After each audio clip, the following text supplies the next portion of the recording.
This is 12.7 Graphs of Polynomial Functions with Sophie. Here we are going to start with this equation where we're going to state the maximum number of terms, okay?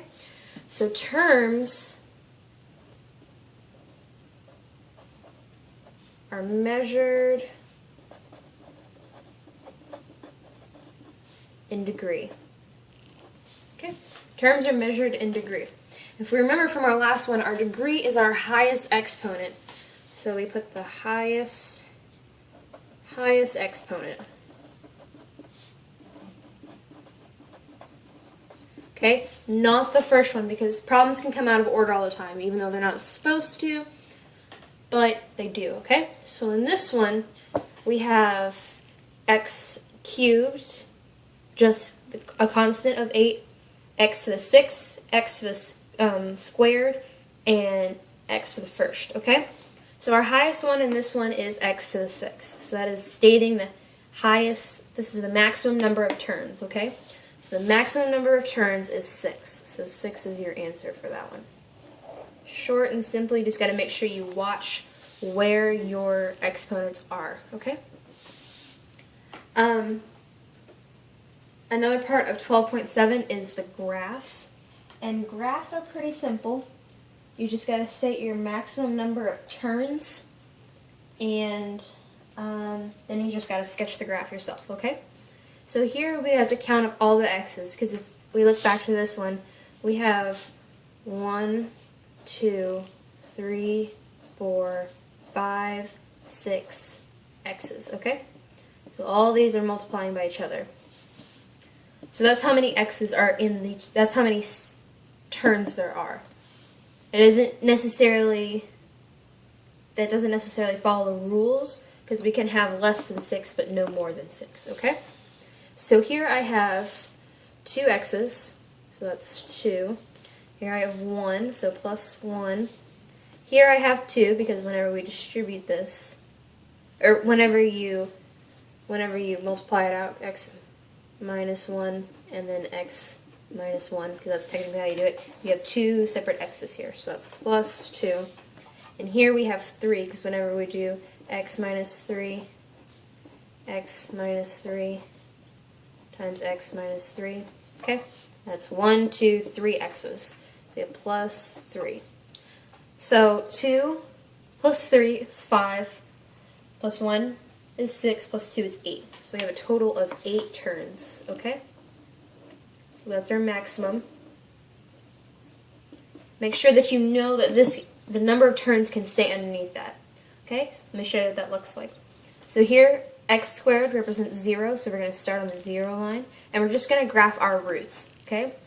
And x squared is 1 root.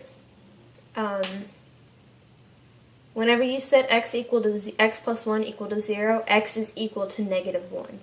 So we're going to put it at negative 1 right here. Same thing here. Whenever we set x equal to 0, we have positive 1. So we're going to put 1 at positive 1, okay? And make sure you realize that squared, the first power, and the cubed are all different things, and they all go different ways. But you'll never see anything higher than cubed, okay? So, next is our root at positive 3. So 2, 3, we have a root there. Okay, and whether you remember this or not sure. But whenever you just have 1 by itself, it's just a linear. Okay, so we remember the equation y equals mx plus b. There is no quadratic in this equation. Okay. And then for a quadratic, we have y equals x squared. Okay? And then for root, I don't remember the exact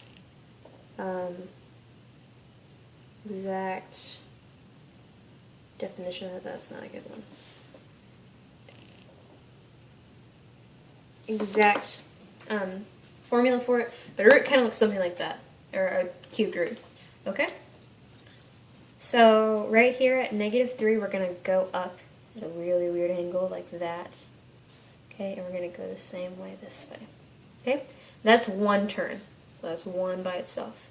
We gotta come back up to make sure, what is this, positive 1? Make sure we do a quadratic at positive 1. So the peak has to be at positive 1, the parabola. Alright? So that's 2, 3, and then we have to do another quadratic at 0,